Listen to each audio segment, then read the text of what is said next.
हा वसा त्यांनी पुढच्या पिढीला दिला आणि तो वसा जपणारे कलाकार, वाढवणारे कलाकार ज्ञानेश. आपलं स्वागत. मॉनिटरला तंबोरा मिळेल.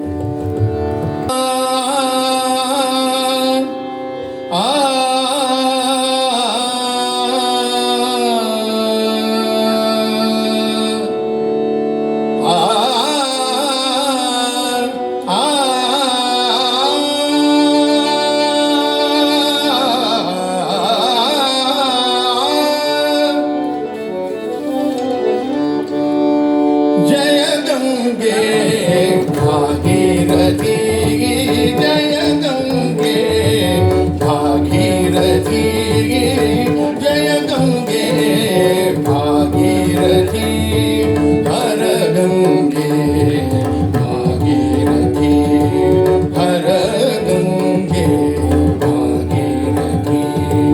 चिदानंद शिव सुंदर तेजी, चिदानंद शिव सुंदर तेजी, पावन तेजी तू मूर्ती, पावन तेजी तू मूर्ती. जय गंगे भागीरथी, जय गंगे भागीरथी.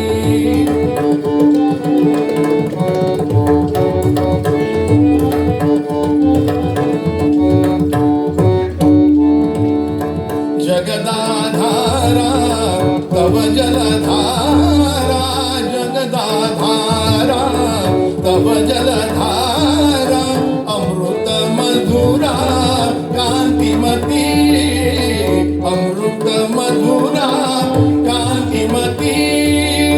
शंकर शंकर जय शिव शंकर, शंकर शंकर जय शिव शंकर, शंकर शंकर जय शिव शंकर. लहरी लहरी त्या निनाद दे, लहरी लहरी त्या निनाद दे. जय गंगे भागीरथी, जय गंगे भागीरथी.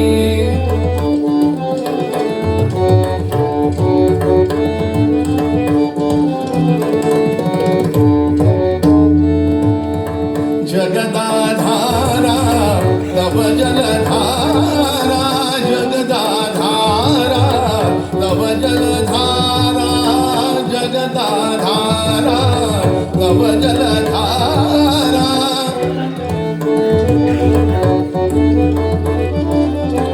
जगदाधारा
जगदाधारा तव जलधारा जगदाधारा जगदाधारा तव जलधारा जगदाधारा जगदाधारा तव जलधारा अमृत मधुरा कांतिमती अमृत मधुरा कांतिमती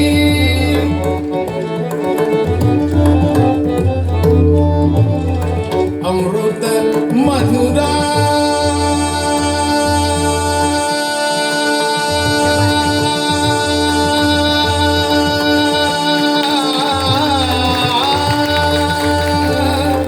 अमृत मधुरा कांतिमती अमृत मधुरा कांतिमती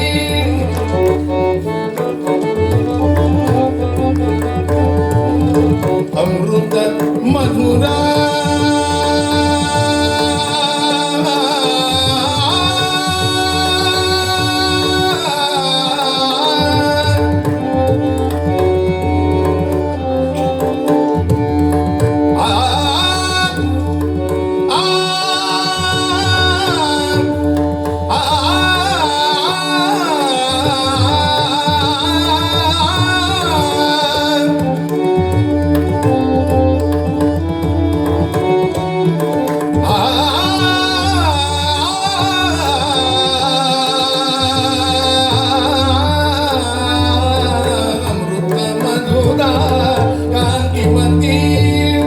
शंकर शंकर जय शिव शंकर शंकर शंकर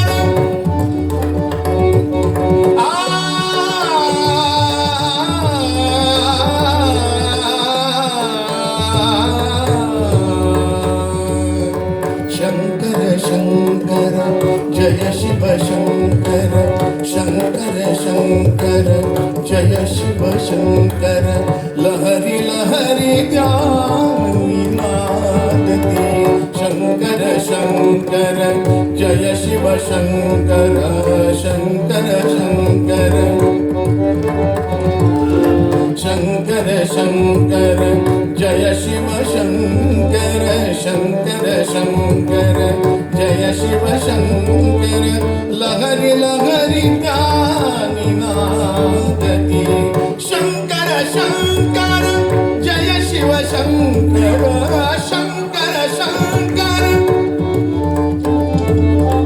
शंकर शंकर जय शिव शंकर लहरी लहरी ज्ञानी नादती लहरी लहरी ज्ञानी नादती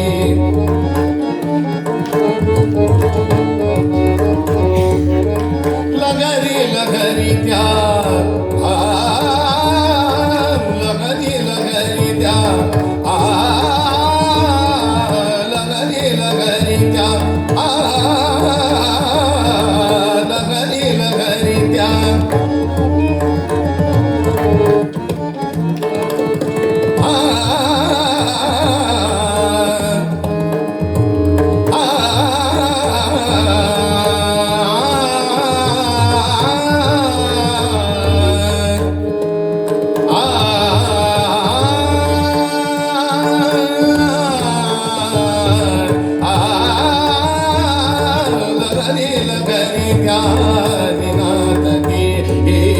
लहरी लहरी लहरी ज्ञानी नादती लहरी लहरी ज्ञानी नादती जय गंगे भागीरथी जय गंगे जय गंगे जय गंगे भागीरथी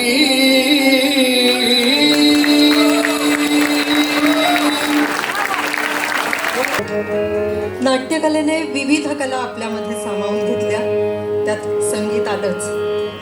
संगीत नाटकाच्या काळात तर कुठलंही संगीत वर्ज्य मानलं गेलं नाही, पण त्यामुळे प्रत्येक संगीत दिग्दर्शकाला या नाट्यसंगीताची मोहिनी पडली. आचार्य अत्रेंचं पाणीग्रहण आणि संगीत होतं पंडित श्रीनिवास खळे यांचं. नाटककार जसा ताकदीचा, म्हणजे अनेकदा अनेक विषय अनेक नाटककारांनी हाताळले असतील, मांडले असतील, पण जेव्हा तो विषय आचार्य अत्रे मांडायचे तेव्हा विषय सुरस, मनोरंजक आणि नाट्यपूर्ण रीतीने मांडला जायचा असा नाटककार. नाविन्याचा अभिमान असणारा चोखंदळ लेखक, नाटककार आणि पौर्णिमेच्या चंद्रासारखं तेजस्वी आणि शीतल संगीत देणारा संगीतकार. या पाणीग्रहण या नाटकातलं नाट्यपद आपल्यासमोर मांडतायत नीलाक्षीताई. शास्त्रीय आणि नाट्य संगीताचा शास्त्रशुद्ध अभ्यास, भावरसपूर्ण मांडणी आणि नुकत्याच माणिक स्मृती पुरस्काराने सन्मानित नीलाक्षीताई.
चंद्र पुनवेचा उगवला, चंद्र पुनवेचा उगवला, चंद्र पुनवेचा उगवला, चंद्र पुनवेचा उगवला,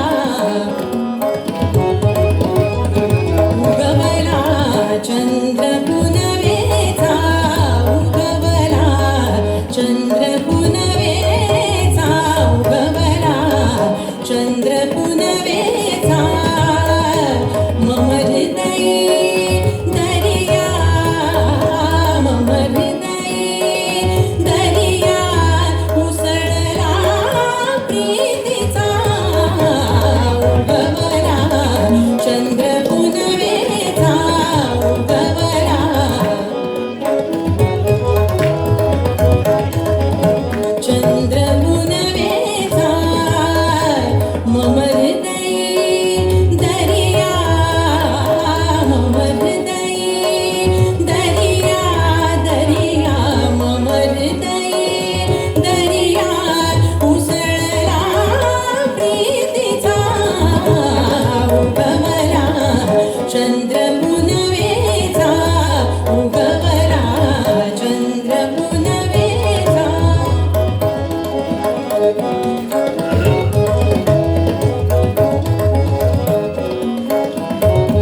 अधिरमणी जाहल्या नववधू अधिरमणी जाहल्या नववधू अधिरमणी जाहल्या नववधू अधिरमणी नववधू अधिरमणी जाहल्या नववधू अधिरमणी जाहल्या नववधू अधिरमणी जाहल्या नववधू अधिरमणी जाहल्या नववधू अधिरमणी जाहल्या नववधू अधिरमणी जाहल्या नववधू अधिरमणी जाहल्या नववधू अधिरमणी जाहल्या नववधू अधिरमणी जाहल्या प्रणय रसहार चहूकडे वितळला स्वर्गीचा उगवला चंद्र पुनवेचा उगवला चंद्र पुनवेचा उगवला चंद्र पुनवेचा उगवला चंद्र पुनवेचा उगवला चंद्र पुनवेचा उगवला चंद्र पुनवेचा उगवला उगवला उगवला चंद्र पुनवेचा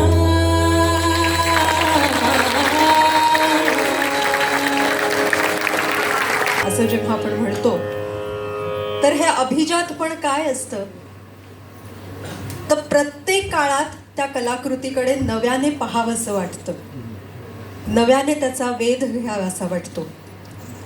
आणि अशीच एक कलाकृती, असंच एक नाटक पुन्हा एकदा नव्याने रसिकांच्या सेवेत रुजू झालं, ते म्हणजे सुंदर मी होणार. पुलंच्या लेखणीतून नुसता माणूस उभा राहत नाही, तर माणसाचे विविध स्वभाव, त्याच्या छटा उभ्या राहतात. एक वेगळा विषय पण अतिशय त्यातला विरोधाभास, त्यातलं द्वंद्व ज्या कलाकारांच्या अभिनयातून आपल्यासमोर आता साकार होणार आहेत, त्या सगळ्या कलाकारांना रंगमंचावर आमंत्रित करतो आहोत. नाटककार पु ल देशपांडे, सुंदर मी होणार, विद्याधर जोशी, अमोल बावडेकर, स्वानंदी टिकेकर आणि श्रुती पाटील या सगळ्या कलाकारांचं टाळ्यांच्या गजरात स्वागत.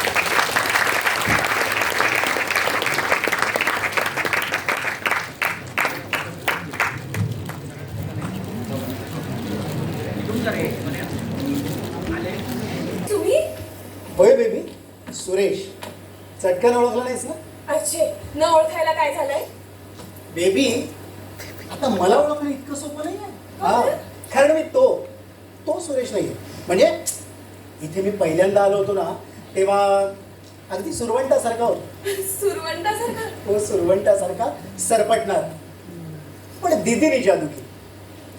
दीदीने मला गायला लावलं. माझ्या आयुष्यातली पहिली दात त्याने दिली. खरंच बेबी, आपण जे काही करतो ते कुणाला आवडलं म्हणजे काय वाटतं ना. वाह, क्या बात है. पण मेनका ताई, तू गप्प का गं? बेबी, आता दीदीला भेटून गेल्यापासून आम्ही आमच्या कामात जरा अदलाबदल केलीये. हो का? हो. अगं त्या दिवशी दीदी ह्याला कलावंत म्हणाली, याला काय झालं ते जाणे. अगं कसलं तरी एक्सप्लोजन झालंय याच्या डोक्यात. अरे बेबी, अगं ज्याला आयुष्यात माझ्यामुळे आनंद झाला असं आजवर मला कोणीच भेटलं नव्हतं. दीदी भेटली. दीदी मला म्हणाले, गा सुरेश गा, मोकळ्या गळ्याने गा, न लाजता गा. आणि बेबी मी गायला लागलो. आणि तुला माहिती, माझा आवाज मला एकदम माझ्या हातात आल्यासारखा वाटला. काय सांगतोय काय सुरेश? खरं का गं मेनका ताई? Baby, please don't ask me. अगं याला वेड लागलंय का मला वेड लागलंय हेच कळेनासं झालंय मला. अगं त्या दिवशी बँगलोरच्या क्लबात गायला सुरेश, तर सगळ्या बायका माझ्याकडे जेलसीनं पाहत होत्या. I am so proud of him. आणि बेबी, हे म्युझिक म्हणजे काही सोपं नसतं काही. बरं सुरेश, मी काय म्हणते, जरा मला गाऊन दाखवाल का? बेबी, तू विनंती काय करतेस? हुकूम कर. खरं सांगू का, यापूर्वी कुठेही जायला मला खूप भीती वाटायची. कारण एका प्रश्नाला मी खूप घाबरायचं. असं वाटायचं मी कुठेही गेलो तरी हा प्रश्न मला विचारणार. कुठला? आपण काय करता? हा? हे सुरू काहीतरीच तुझं. बेबी अगं शेठसाहेब इतके श्रीमंत आहे, मग ह्याला कशाला काही करायला हवं ग? कधी असं नाही, बरोबर आहे त्यांचं. तूच मला सांग, अभिमानाने सांगावं असं हल्ली कोण काय करतं बरं? हं? खरंय, मी देखील काहीच करत नव्हते. इतर लोकच माझ्यासाठी काही ना काही करत होते. हा ना, आजारी वगैरे असतो तर गोष्ट वेगळी, पण मी चांगला धडधड. लोक येऊन विचारायचे, आपण काय करता? काय उत्तर देणार? गप्प बसायचं. पण आता विचारतो. आता काय सांगणार तू? विचारून तर बघ. आपण काय करता? मी गातो. अरे वा, बेबी मला अगदी पटलं वाटतं याचं. अगं हा इतका शाय होता, इतका धीट कसा काय झाला? मोठ्यानं आवाज लावून न भिता गायला कसं काय लागला? ए बेबी कसं झालं असेल ग हे? हे मला काय माहित, काहीतरीच असं. हे बघ, आपल्याला कसं कळणार? आता ज्ञानेश्वरांनी दानेश्वरी कशी काय लिहिली, शेक्सपियरनं इतकी अजरामर नाटकं कशी लिहिली, आपल्याला कसं कळेल? पण खरं सांगू का, मला आता एकच कळतंय. सुरेश, तुम्ही गा ना. म्हणजे तुमच्या सुरांनी ही खोली भरून जाऊ दे. गा ना.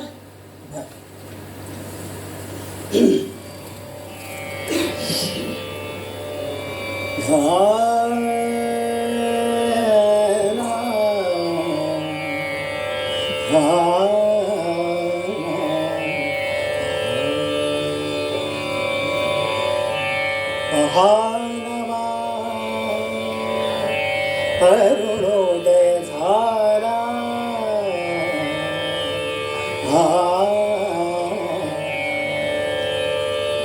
पहानवा अरुणोदय झाला.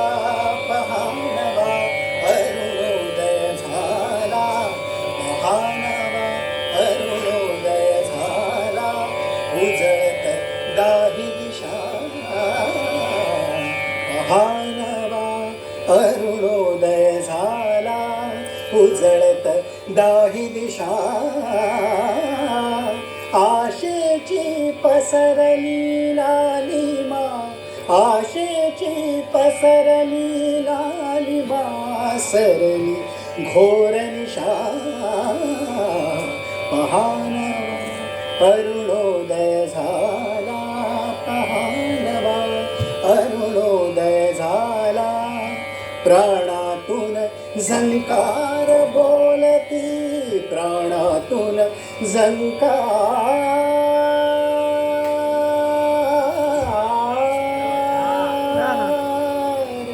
बोलती.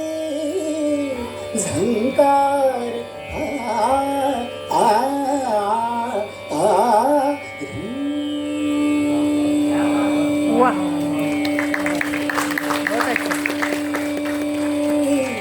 प्राणातून झंकार बोलती. प्राणातून झंकार बोलती. चैतन्याचे ताल डोलती. चैतन्याचे ताल डोलती. चैतन्याचे ताल डोलती. सुरासुरातून जीवन बरसे. ओठांवर ताना. पहानवा अरुणोदय झाला. पहानवा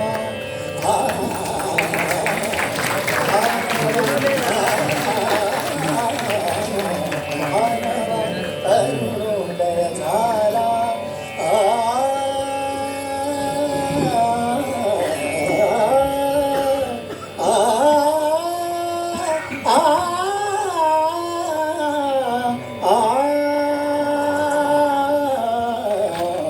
पहानवा अरुणोदय झाला. पहानवा पहानवा पहानवा अरुणोदय झाला.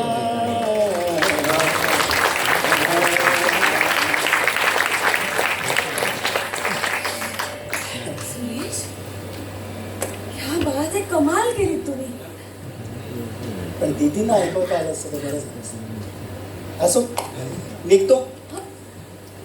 दीदीला निरोप सांग. म्हणून मला खूप गाणं ऐकायचं आहे, त्यामुळे प्लीज मुंबईला आहे. आणि तुला देखील समुद्राच्या उंचाला आता पाहिजेत ना, हो मग नक्की आहे दीदीला. जरूर येते. चल येतो. नमस्कार. बाय मेनकाताई. Bye baby. चल.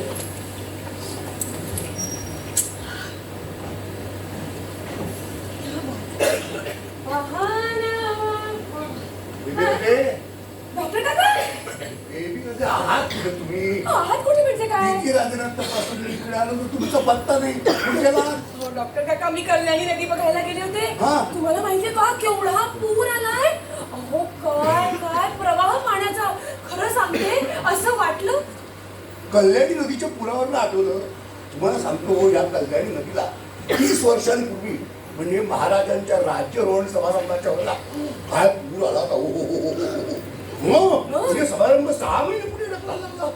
दिल्लीला व्हॉइस राहायला तार पाठवून कळवायला लागलं. The governor had almost doctor काका हो हो हो काय झालं?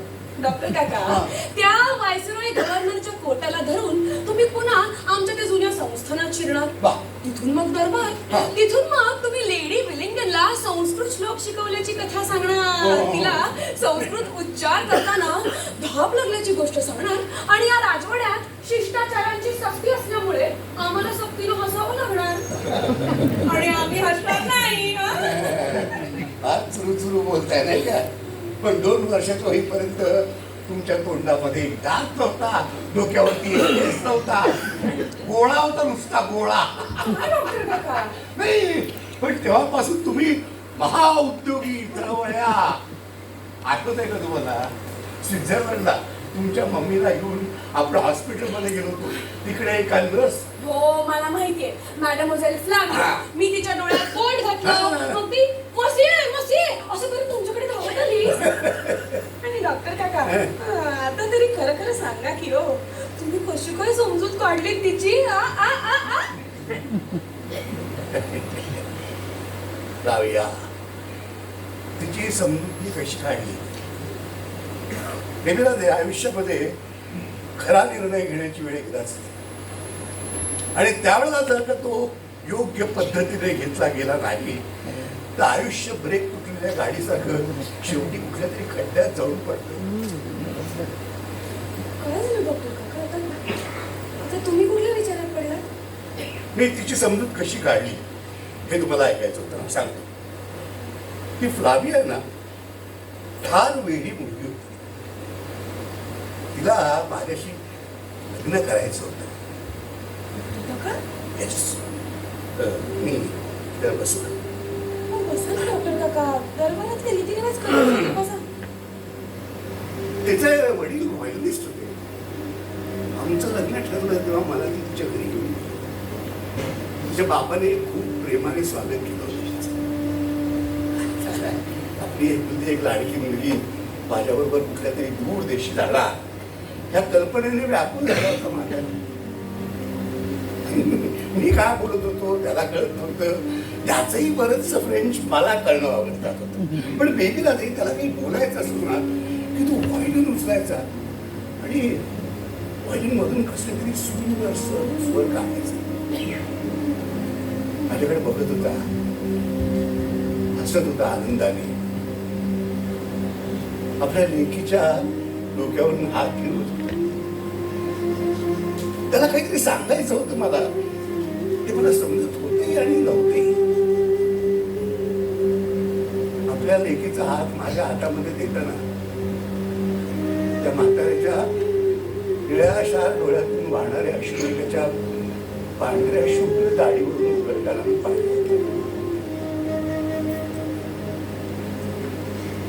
संध्याकाळ ते बॉलिंगचे सूर ते अश्रूवारी आणि ते फ्लाविया.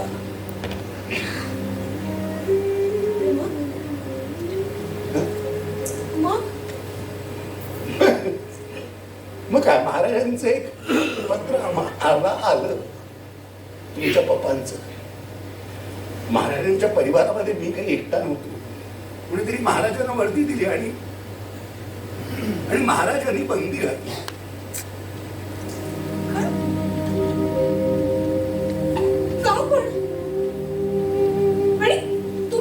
का पप्पांचं?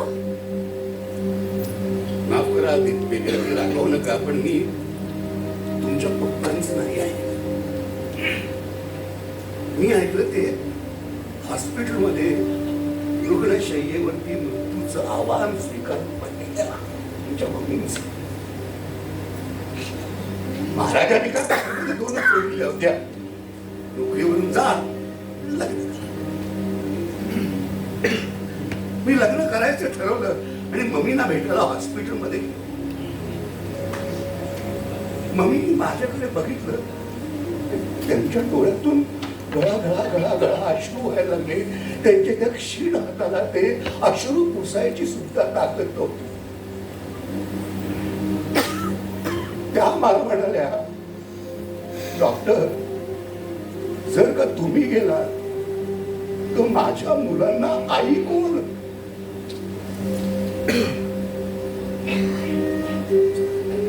आई कोण? राव्याचा म्हातारावा आनंदाने रडत होता आणि तुमच्या मम्मी असहाय्यतेने अश्रू ढाळत होत्या. मी ते असहाय्य अश्रू पुसायचं ठरवलं आणि राव्याला भेटायला गेलो. कसं गेलो माहिती तुम्हाला? तुम्हाला बरोबर गेलो. मला त्या अशा एवढ्या एवढ्या अशा होतात तुम्ही. मला असं एका प्रॅममध्ये घातलं होतं. तुमच्या हातामध्ये छोटासा फुलांचा गुच्छ दिला. ते गुच्छाचं उचलून मी तुम्हाला आतमध्ये गेलो तर फ्लाविया मला म्हणाली, हे काय 2-2 गुच्छ एकदम कशाला आणले?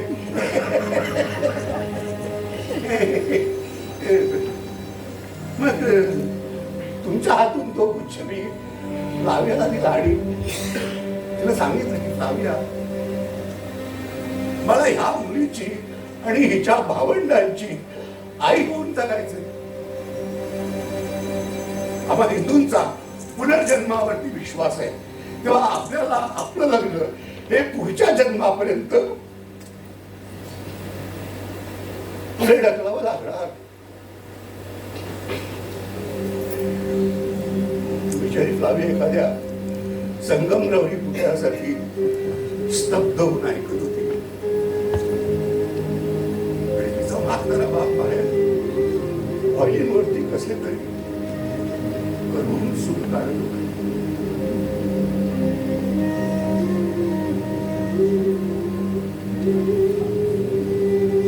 That's all. That's all. That's all.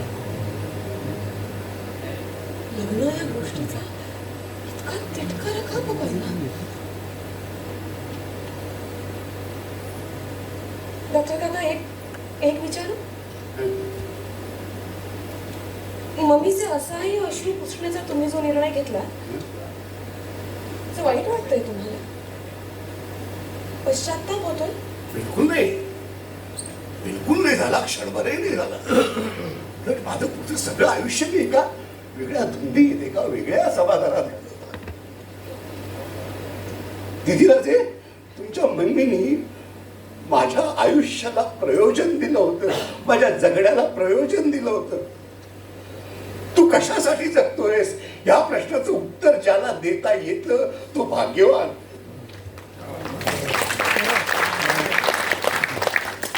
पुरुष असून मला आई म्हणून जगण्याचं भाग्य मिळालं. मी तुमची आई म्हणून जगलो. तुम्ही तुमच्या चिमण्या भावविश्वातल्या छान छान गोष्टी तुमच्या पप्पांकडे नाही, माझ्याकडे येऊन सांगायचं.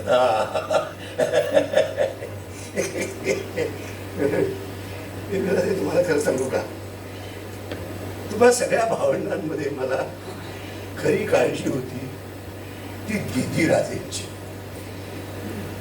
पण आता त्या चालायला लागलेल्या आहेत. आता माझी तीही काळजी संपलेली आहे. आता आता मला माझी काळजी वाटायला लागलेली आहे. हा, म्हणजे विद्यार्थ्या पाखरासारखे तुम्ही एका मागोमाग एकूण असे बराबरा जाल. मग माझ्या जगण्याला प्रयोजन काय? उद्या जर का मला कुणी विचारलं की तू कशासाठी जगतोयस, त्या प्रश्नाचं उत्तर आता माझ्याकडे